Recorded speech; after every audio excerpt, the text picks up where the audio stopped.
Почитувани гледачи, добре дојдовте во уште едно интервју. Денес разговараме со Даниела Цветановска, председател на ЛАГ Агролидер. Ќе разговараме за проектот Гласови од руралните заедници, каде таа е координатор на овој проект и онака го дефиниравме како проект кој што им дава платформа на жените од Пелагонија за да се вклучат во донесувањето на одлуки во локалната, при донесување на одлуките од локалната самоуправа. Па сега би почнале како дојдовте за почеток до идеја да работите баш ваков проект? Добар ден на сите. Најпрви да се заблагодарам за можноста да можам да го презентирам проектот, активностите на проектот и секако резултатите кои што излегуваат дел од активностите на проектот. Ние како ЛАГ Агролидер сме здружение кој што работиме во руралните средини, посебно во руралниот дел на Прилеп, Кривогаштани, Долнини, Крушево и секако веќе почнуваме и руралниот дел на Пелагониски плански регион. Нашата секојдневна комуникација со населението, особено со жените, и нашата теренска активност не доведе до идејата да можеме повеќе да работиме и да сакаме повеќе да работиме на зајакнувањето на жените и вклучувањето на жените во застапувањето и лобирањето за нивните потреби и приоритети во нивната заедница. Многу е важно и ние како организација воедно го работиме тоа веќе 11 години, односно жените во руралните и во урбаните средини мора да имаат исти права, исти пристап до услуги и исти и еднакви можности за учество и во работата во локалната самоуправа, меѓутоа и во идентификација на нивните проблеми, приоритети и потреби во локалните заедници. Кажи ми, кои села беа опфатени со истражувањето во рамките на овој проект? Во рамките на овој проект ние направивме истражување во општините Кривогаштани, Долнини и Крушево, односно конкретно во село Дебреште во општина Долнини, село Бучин, општина Крушево и селата Воѓан и Бела Црква во општина Кривогаштани. Вкупно имавме 210 испитанички од овие 3 населени места од општините, меѓутоа со секојдневната комуникација можеме да кажеме дека ова се информации и податоци кои што иако се земени таргет овие населени места сепак се однесуваат генерално на целата општина. Интересно е она што го увидовме при анализата на резултатите од истражувањето е што општините Крушево, Кривогаштани, Долнини како рурални средини некако соодействува и степенот и познавањето на жените и достапноста на услугите и воопшто задоволството од услугите соодействува горе-долу на сите 3 општини. Значи нема некоја голема разлика меѓу општините. Сега, ајде кажи ни пластично која е таа разлика, која што ја нема, што ви порачаа жените од овие општини? Кои се пораките не вас воопшто кон целата заедница и пред локалните самоуправи кои се испраќа? Освен истражувањето, ние направивме и едукација на заедницата во овие 3 населени места, односно имавме по 2 пати во секој населено место со жените едукација на заедницата, каде што жените учат за тоа, ги запознавме за тоа што е буџет, колкав е буџетот на општината, кои услуги ги нуди општината, односно да имаат една основна генерална рамка за тоа што може да направи општината за нивната заедница, што не може, кои се надлежности на општината, кои не се надлежности на општината и тоа колкав е буџетот на општината. Она што е многу интересно како податок што морам да го спомнам е тоа што замислете, имавме изјави од жените дека колкав е буџетот на општината и кажува 5.000 евра, 10.000 евра.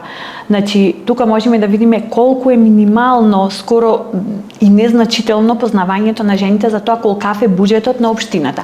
И сега кога земиме податокот дека можеби и висината на буџетот на општината и не е толку посебен фактор или податок кој што треба да го знаат.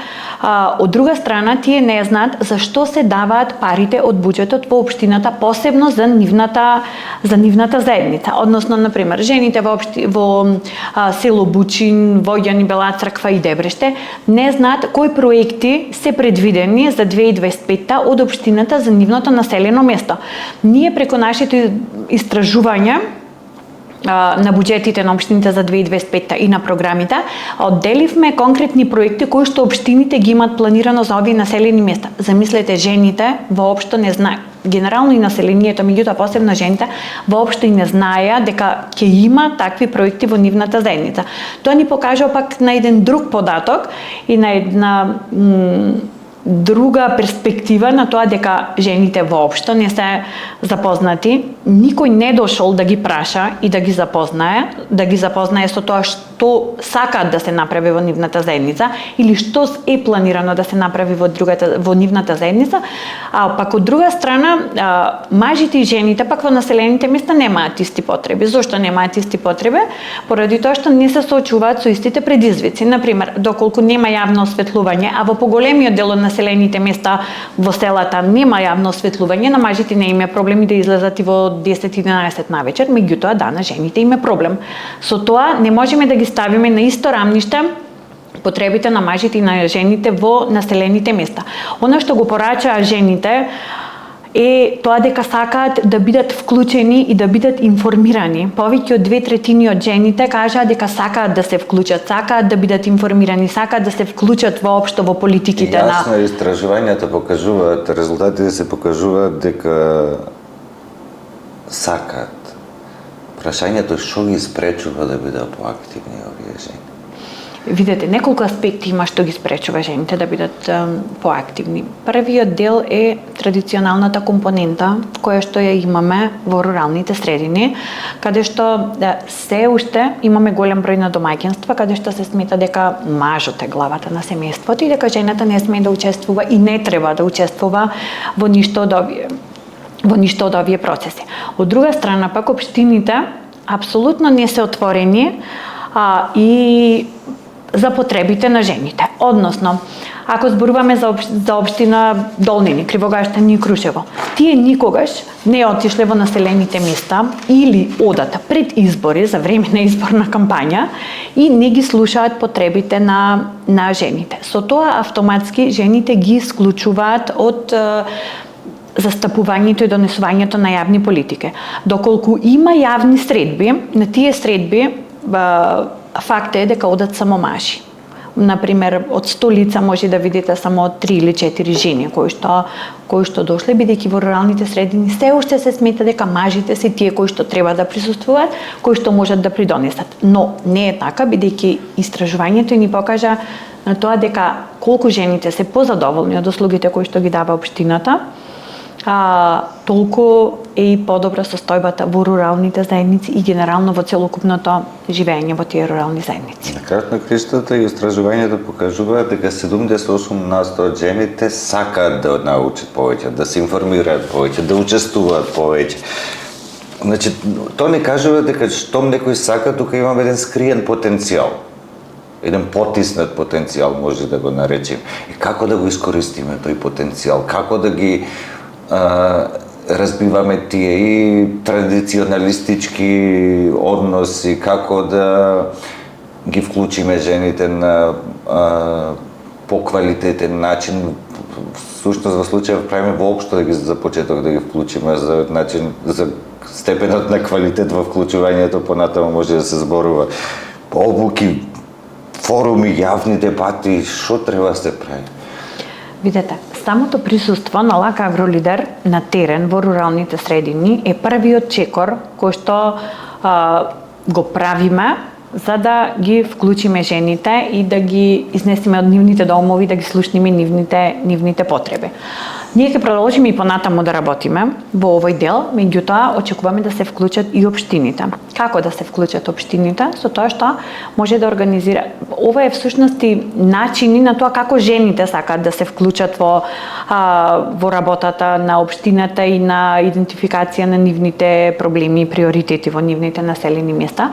Најпрво сакаат да има едно контакт лице во општината. Например, контакт лице кое што ќе биде задолжено за било кои прашања и потреби кои што сакаат да ги кажат жените, да знаат каде да се обратат. Значи тие не знаат каде да се обратат и го бараат градоначалникот. Значи градоначалникот е градоначалник на општината, меѓутоа не ги знае сите работи. Затоа си има раководители, си има вработени во општините и во другите општински институции кои што знаат како да им што да им кажат и каде да ги упатат понатаму. Значи, тие бараат контакт лице во општината за односи со јавност или за заедницата каде што ќе може да се обратат. Потоа бараат да има вклучување преку трибини и дебати, не заедно со мажите, туку да има посебно само за жени. Значи, зошто не заедно? Поради... Ова е интересно, да, баш сега, зошто мислам дека баш за да се разбиваат тие традиционалистички односи, треба да се убедат тие кои што се уште мислат дека жената е само да седи дома и да готви да чуга деца. Да, се согласувам. А како ќе ги убедат ако не присуствуваат на дебата? Меѓутоа, како што кажав, ова е првиот чекор. Значи, ова е значаен придонес, бидејќи, например, еве, да ви кажам конкретно во Бучин, имавме ситуација каде што 15 жени дојдоа и тие никогаш до сега воопшто не се собрале 15 жени на едно место, генерално и кафе дури да пијат, не да разговараат за нивните проблеми, приоритети, дури ни кафе да пијат. Немаат место каде да појдат, значи нема ниту една сладкарница, нема ниту едно место каде што можат воопшто да појдат. Единственото излегување нив од дома им е во куќата или во домот на нивната комшивка и цело време најголем дел од времето се затворени. Или работат на нивите, или одат дома кај нивната комшивка да пијат кафе. Значи нивната ограниченост во јавниот простор е сведена на минимум. Затоа кажав, ова е првиот чекор кој што го направивме. Значи да појдеме на некое место и да ги изнесеме жените надвор. Истиот настан беше и во Дебреште. Значи во Дебреште, иако има места каде што може да излегува населението, замислете, не одат жени. Жените исто така немаат каде да појдат да пијат кафе. И не дека тоа е забрането. Меѓутоа едноставно не одат. И при директни изјави со жените, зошто не? Општо прифатен начин на живот. Така, зошто не одат, па таму одат само мажи, зошто ние да одиме? Значи, ние го направивме првиот чекор и во тоа, ги собравме жените и појдовме во општина, во Дебреште, во општина Долнини и седнавме ние, сите жени, на едно место, во еден кафич, каде што 100% беа мажи. Значи, верувајте, погледите, никој ништо не ни кажа вербално, меѓутоа погледите кои што ги имавме ние дури и однадвор, беа, да не кажам, помалку и осудувачки. Се смени атмосферата во кафичот. Така е, се смени атмосфера. Енергијата се има сменето онака само кога сте влегли. Да, дефинитивно се смени енергијата, се смени односот, меѓутоа е многу рано за да може мажите и жените да учествуваат заедно на собири и да го имаат истата рамноправност, истото право на глас. Зашто ако во моментов го направиме, тоа нема да има ефект, бидејќи мажите секогаш ќе надвладеат поради таа традиционална компонента, поради ограниченоста во јавниот живот и во јавниот простор кој што имаат жените. Исто така жените сакаат и да имаат и обуки. Сакаат да бидат обуки за тоа што работи општината, каде да пријават некој проблем, како може да се здружат и да достават некое барање. Многу се заинтересирани исто така и сакаат да се запознаат и со мерките за самовработување и вработување кои што се Агенција за вработување да ги објавува на нивните веб страни. Меѓутоа, подрачните агенции за вработување никогаш не отишле во некој од населените места за да ги објаснат мерките, например, за вработување или за самовработување. И тука е и тој недостаток. Значи, голем дел од жените и не возат, не можат да излезат надвор од нивната средина и да сакаат да развијат нешто и да сакаат да развијат нивни бизнис, немаат доволни информации и секогаш одат во општината или сакаат да го прашат градоначалникот. Значи, затоа кажав, првата поента беше тоа да ги запознаеме што е општината, што работи општината, колкав е буџетот на општината, зашто се троши буџетот на општината и што може да направи или да не направи нивната општина. Сега вие ги запознавте со што општината прави, како го прави, со колку пари го прави, кои се нивните права, како реагираат општините, како реагираат локалните власти на на комплетниот проект воопшто, како се вклучуваат, има ли слух, има ли како ќе го раскажуваме се тоа како што ти некако ми се враќа 120 години Балкан во главава и гледам еден тунел во кој што е не да нема светло, е задзидане онака. Дали во соработката може да се види таа светло на крај на тунел и да почне да му подсветнува на тие жени таму? За жал во моментов така е. Тунелот е се уште темен, меѓутоа почнуваат малите искри на светлина и пак ќе кажам, присуството на невладиниот сектор, на граѓанските организации на терен во руралните средини е особено важен и значаен. И секој едно излегување на жените, дури и собирање во парк, заедно на клупа е еден чекор напред. Ја можам да кажам дека општините се отворени, се запознати со проектот и се отворени за комуникација и соработка. Но проектот е во почетна фаза. Што значи почетна фаза? Жените веќе ги дефинираа нивните потреби и приоритети во нивните заедници. После дефинирањето на нивните приоритети ќе следува процес на застапување, односно жените ќе одат во општините и во релевантните институции да одат да застапуваат. Сега да, имаме согласност од општините, сакаат да се вклучат и се отворени. Меѓутоа, како ќе оди процесот на застапување и дали не еден дел од тие идентификувани потреби и приоритети ќе станат дел од програмата на општината во најмала рака за 2026 година или ќе успееме да вметнеме барем во програмите на кандидатите на локалните избори, тоа останува да го видиме понатаму. Барем по еден приоритет да влезе во програма на општината и во буџетот на општината за 2026 ќе биде одлично. И тоа веќе ќе биде светлината која што ќе го осветли тунелот. Веќе со крајот на одговоров на последно прашање, малку ни ја одгатна и визијата на Лака Агролидер за иднината на овој проект, за иднината на градењето на мостови меѓу локалната самоуправа и жените. Тогаш за крај ќе те прашам што тебе лично те мотивира да ги работиш овие работи? Како ти се најде во оваа приказна и како си рече сама на себе си, јас морам на овие жени кои што живеат се уште во 18 век, јас да бидам баш таа кој што ќе биде јас дел од тој тим кој што ќе го носиме полека, ќе ги носиме полека во 21 век овие промените, да. Прво сакам да кажам дека ова ние не го гледаме како проект, туку го гледаме како цел еден процес. Иако овој проект ќе заврши.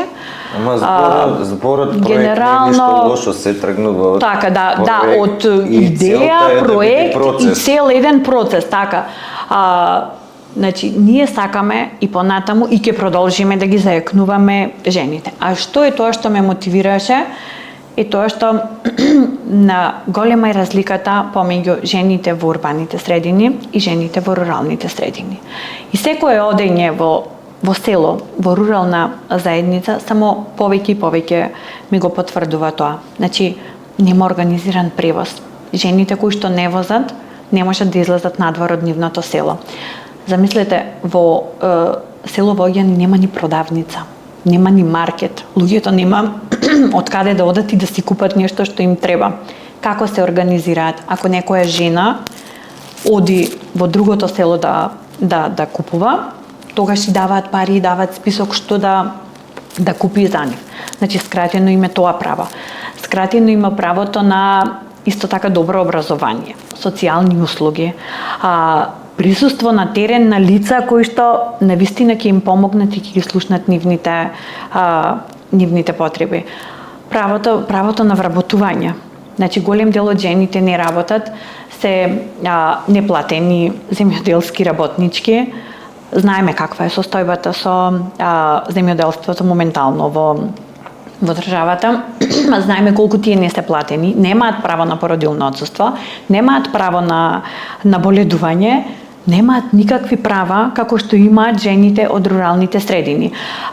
Достапноста со интернет е релативно добра во руралните средини, меѓутоа жените и не знаат како да ги користат дигиталните уреди.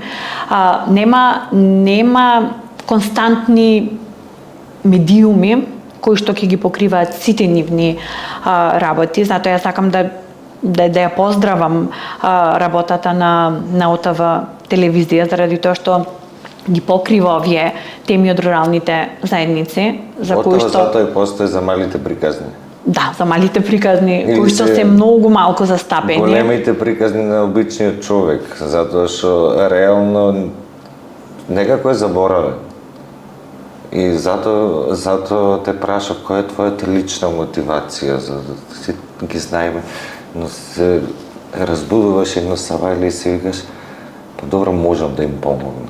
Зошто да не викнем уште 3 другарки и ќе седнеме и ќе направиме концепт, план и ќе работиме. Тоа ќе ни биде нашата мисија. Така е. Пак ќе кажам, секоја од во село само дополнително ме мотивира и ме поттикнува да може да овозможиме барем еден дел од она што го имаат и руралните и урбаните заедници, да. И не генерално само за жените. Да, овој процес е за жените. Меѓутоа генерално зборуваме за населението во руралните средини. На крајот на пристата веќе разговараме за еден процес кој што треба да се случува, тоа е урбанизација на селата. Селата е едно мало населено место кое што не сме веќе да биде рурално, треба да биде урбано со сите услови како што ги имаат сите жители во градовите. Разликата меѓу село и град да биде само големината и ништо повеќе. Големината на живењето, така е. Јас сакам да упатам еден апел и до општините во ова интервју, поради тоа што генерално жените и не се задоволни од услугите кои што ги даваат општините. Значи мора да се работи и во тој дел. Можеби незадоволството е од незнаењето на жените, можеби е од недостапноста на општинските службеници, можеби од нешто друго, не знам, меѓутоа ќе пробаме во наредниот период и тоа да најпрвен да го идентификуваме и да го дадеме и до општините како препорака, за да се зголеми генерално и задоволството од општинските услуги на жените.